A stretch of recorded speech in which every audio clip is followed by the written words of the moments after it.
Happy Thursday, firsties. Remember, this week is our last week to do any work together, and tomorrow is Friday, and we're going to call it Finish It Up Friday. So if there's any work that you didn't get to this week, if you didn't get a chance to make a butterfly, or if you didn't get a chance to work on a math page, or if you didn't get a chance to do your book report, you have tomorrow to do all that stuff, okay?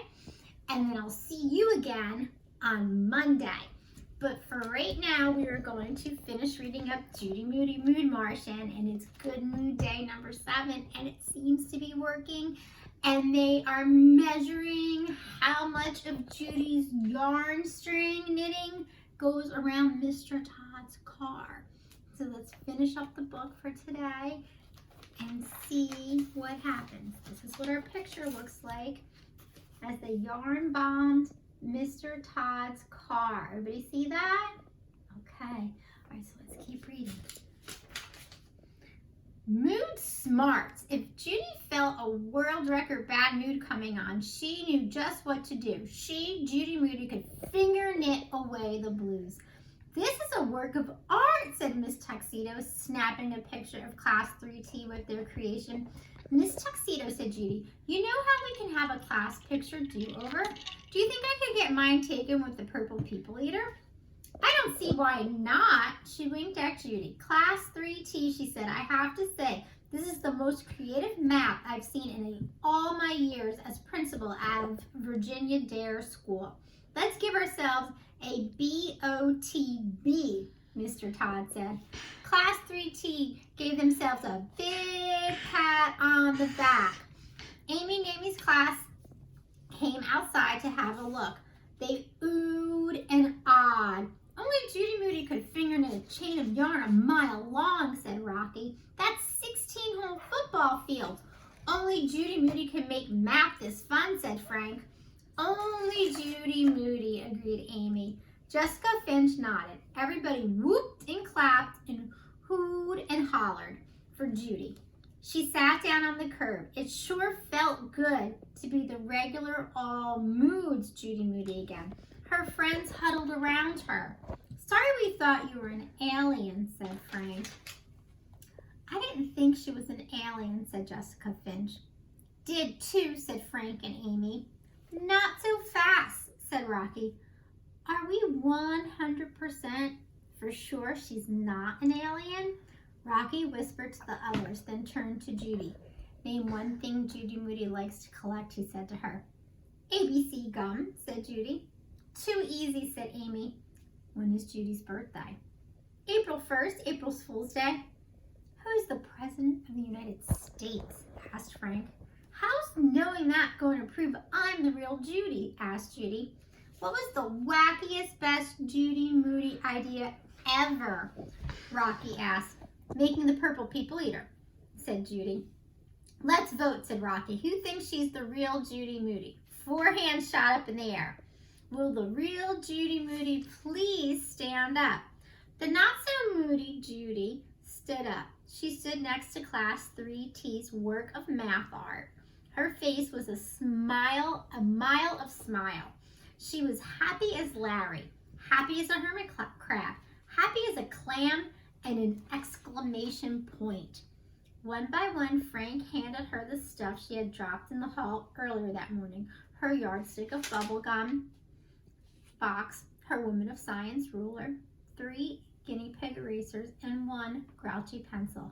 Welcome back, said Frank. Beep, beep, boop, bop, bop, walla, walla, Washington. And that's the end. Okay. So think, how are your predictions? How'd you do? Was your thinking on track? Did you have to stop and think and change your thinking? And that's okay too, right? I was wondering, I wasn't sure Judy was gonna make it all the way for 7 days of a good mood, but she did. And I think she learned a lesson. Stop and think, what lesson do you think Judy learned? Remember in our last story, she learned to become friends with Frank Paste-Eating Pearl. Remember that? She didn't like him at first. And now in this story, she's friends with Jessica Finch. I'm thinking thinking maybe Judy learned that, like, you can become friends with people and they're not always what you think they are, right? Maybe people can change, or you think they're one way, but that's just a small part of them, and there's more to people than that. And it's okay if you're in a bad mood, right? Especially for Judy. She's been in a bad mood before. And I think maybe Judy also learned that she doesn't have to be in a good mood all the time. And it's okay for her to be Judy, and that means being moody and not being perfect like Jessica Finch, but that she can still have friends and that they can also be friends together. Just like all of you, my fabulous Firsties that I miss and love so much, are friends. All right, so we're all finished with this. We're getting near the end of the school year, so I'm going to look and see. Either we'll start the next Judy Moody book just for fun, or I'll read you some of my books that I've been doing my book reports on. So right now, I'd like for you to get out your book report. And for the last few days, we filled out, before we even started reading, the title and the author. And I read Grumpy Corn, and the author was Sarah McIntyre. Then yesterday, I said my book was fiction, and that my characters were the unicorn, narwhal, mermaid, and jellyfish. Then I finished reading my book, and this is my book again. All right, and I'll tell you a little bit about it since I didn't get to read it to you, but it says, Unicorn wants to write the most fabulous story in the world, but he has no idea what to write. When his friends try to join in, will Unicorn turn into a grumpy corn? I'm going to give you a secret. He turned into a grumpy corn. So it's a pretty good book. So I rated it great because I thought it was hilarious and I liked it.